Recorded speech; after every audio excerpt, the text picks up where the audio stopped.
8টি ইঁদুরকে রাখা হয়েছিল এক চমৎকার স্বর্গরাজ্যে। 4 জন পুরুষ, 4 জন নারী। তাদের জন্য ছিল অফুরন্ত খাবার আর অফুরন্ত জল। সেখানে কোনো রোগবালাই ছিল না, ছিল না কোনো শিকারী প্রাণীর ভয়। এক কথায় তাদের জীবনের উপর কোনো ধরনের কোনো হুমকি ছিল না।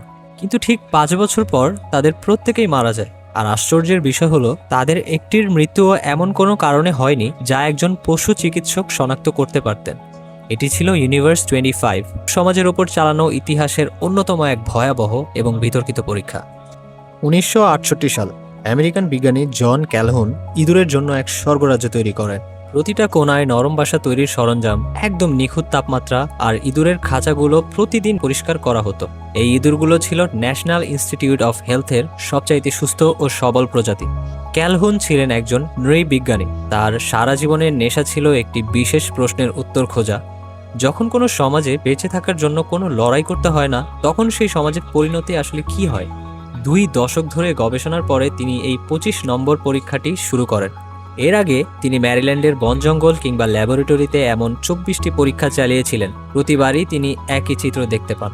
জনসংখ্যা হু হু করে বাড়ে, হঠাৎ করে হিংস্রতা বেড়ে যায়, প্রজনন প্রক্রিয়া বিকৃত হয়ে পড়ে এবং সবশেষে পুরো সমাজটা অলসতায় ডুবে গিয়ে বিলুপ্ত হয়ে যায়। মেরিল্যান্ডের এক ফেডারেল রিসার্চ ল্যাবে তৈরি করা হলো 9 ফুটের এক বিশাল এনক্লোজার। দেয়াল জুড়ে ছিল অসংখ্য অ্যাপার্টমেন্ট, আর সেখানে যাওয়ার জন্য ছিল জালের তৈরি টানেল।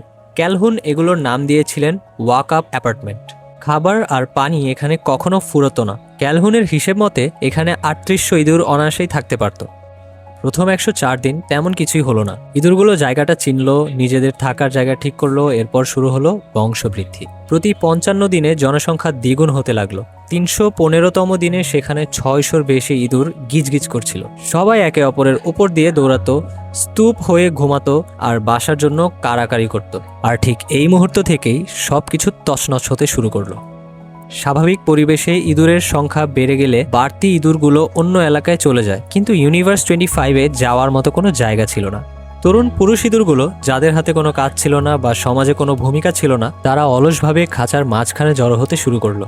ক্যালহুন ঘন্টার পর ঘন্টা দাঁড়িয়ে তাদের অলসতা দেখতেন। তাদের কোনো লড়াই করার ছিল না, নারী ইঁদুরকে আকৃষ্ট করার তাগিদ ছিল না, এমনকি নিজের এলাকা রক্ষা করারও দরকার ছিল না। তারা ছিল সুস্থ, পেট ভরা খাবার খাওয়া ইঁদুর। তাদের করার মতো কিছুই ছিল না। কেউ তাদের আক্রমণ করলে তারা প্রতিবাদ পর্যন্ত করতো না, শুধু কামড় খেয়ে কয়েক পা দূরে গিয়ে আবার শুয়ে পড়তো। অন্যদিকে আরেক দল ইঁদুর হয়ে উঠল প্রচণ্ড হিংস্র। তারা কোনো নিয়ম মানত না, অন্য ইঁদুরের বাসায় জোর করে ঢুকে পড়তো এবং প্রজননের স্বাভাবিক নিয়মগুলো ভেঙে ফেলতো। নারী ইঁদুরগুলো এই বিশৃঙ্খলা দেখে দূরে সরে যেতে লাগলো। অনেকে একদম ওপরের অ্যাপার্টমেন্টগুলোতে গিয়ে একা থাকতে শুরু করলো। তারা প্রজনন বন্ধ করে দিল। ক্যালহুন এখানে একটি অদ্ভুত আচরণ লক্ষ্য করলেন, যাকে তিনি বলেছিলেন বিহেভিয়ারাল সিঙ্ক। সব জায়গায় সমান খাবার থাকলেও ইঁদুরগুলো নির্দিষ্ট কিছু ফিডারের সামনে গিয়ে গিজগিজ করে ভিড় করত। একা একা খাওয়ার ক্ষমতা তারা হারিয়ে ফেলেছিল। অন্য ইঁদুরের উপস্থিতি ছাড়া তারা আর খেতেই পারত না। ফলে দেখা যেত কিছু জায়গায় প্রচণ্ড ভিড় আর বাকি জায়গাগুলো একদম ফাঁকা হয়ে পড়ে আছে। মা ইঁদুরগুলোও একসময় অদ্ভুত আচরণ শুরু করলো। নিজের বাসা রক্ষা করতে গিয়ে তারা এতটাই ক্লান্ত হয়ে পড়তো যে একসময় তারা নিজের বাচ্চাদের ওপরে আক্রমণ শুরু করলো। অনেক মা তাদের সন্তানদের মাঝপথে ফেলে রেখে যেত, এমনকি অনেকে নিজের সন্তানদেরই খেয়ে ফেলতে শুরু করলো। নবজাতকদের বেঁচে থাকার হার 5% নিচে নেমে এলো। ক্যালহুন লিখেছিলেন, এই পর্যায়ে ইঁদুর সমাজের সামাজিক কাঠামোটি মারা গিয়েছিল। শরীরগুলো বেঁচে থাকলেও সমাজ হিসেবে তারা ছিল মৃত। এই বিশৃঙ্খলার মধ্যে যে বাচ্চারা বড় হলো, তারা কোনো আদর্শ জীবন দেখেনি। এই প্রজন্মের পুরুষরা কখনো লড়াই করেনি, কখনো প্রজননের চেষ্টা করেনি। তারা শুধু 3টা কাজ করত: খাওয়া, ঘুমানো আর নিজের পশম পরিষ্কার করা। লড়াই না করায় তাদের শরীরের পশম ছিল একদম নিখুঁত আর সুন্দর। ক্যালহুন এদের নাম দিয়েছিলেন দ্য বিউটিফুল ওয়ান্স, বা সুন্দর ইঁদুরের দল। তারা দেখতে সুস্থ হলেও কার্যত ছিল মৃত।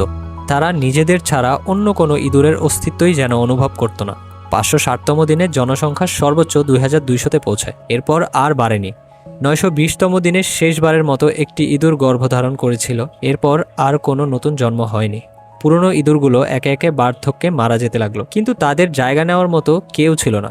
1973 সালের 23শে মে ইউনিভার্স 25-এর শেষ ইঁদুরটি মারা যায়। ক্যালহুন লিখেছিলেন যে ইঁদুরগুলো 2বার মারা গিয়েছিল। প্রথমবার তাদের আত্মার মৃত্যু ঘটেছিল, আর দ্বিতীয়বার শরীরের।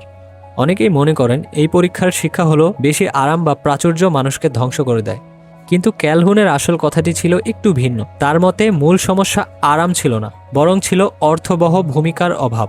যখন জনসংখ্যা এত বেড়ে যায় যে সমাজের প্রত্যেকের করার মতো কোনো অর্থবহ কাজ থাকে না, তখন বিশৃঙ্খলা অনিবার্য। ইঁদুরদের হাতে করার মতো কোনো কাজ ছিল না, জেতার মতো কোনো লড়াই ছিল না, তাদের জীবনের কোনো উদ্দেশ্য ছিল না। ক্যালহুন কিন্তু হতাশাবাদী ছিলেন না। তিনি পরবর্তী জীবনে চেষ্টা করেছেন কিভাবে এই বিপর্যয় ঠেকানো যায়। তিনি বিশ্বাস করতেন মানুষ ইঁদুরের মতো নয়, মানুষ চাইলে সংকীর্ণ জায়গার মধ্যেও নতুন নতুন আইডিয়া, নেটওয়ার্ক আর সৃজনশীলতার মাধ্যমে নিজের জন্য নতুন অর্থবহ ভূমিকা তৈরি করতে পারে। ইউনিভার্স 25-এর সেই নিখুঁত স্বর্গে 8টি ইঁদুর 5 বছরের মধ্যে বিলুপ্ত হয়ে গিয়েছিল। ইঁদুরের হাতে কোনো উপায় ছিল না, কিন্তু আমাদের হাতে আছে। আমাদের আগামীর পৃথিবী কেমন হবে তা নির্ভর করছে আমাদেরই ওপর।